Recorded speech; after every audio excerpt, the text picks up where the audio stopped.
प्रत्यक्ष रखुमाई माती समान असणाऱ्या हे भाग्यवान स्त्री तुला माझे शतशः धन्यवाद.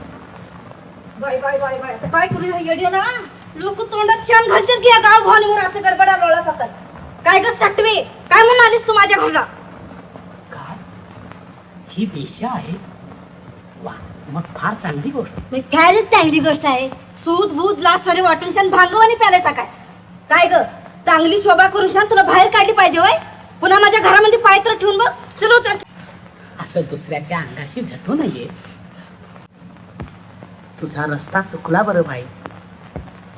आम्ही विष्णुदास कधीच असल्या फंदात पडत नाही. तुझं हे अधपतन पाहून मात्र मला अतिशय वाईट वाटत. तुझं हे लावण्य आणि तारुण्य 4 दिवसाचं आहे. क्षणभंगूर सुखासाठी त्याची अशी होळी केली तर अखेरीस तेच तुला दुःखाचं होईल.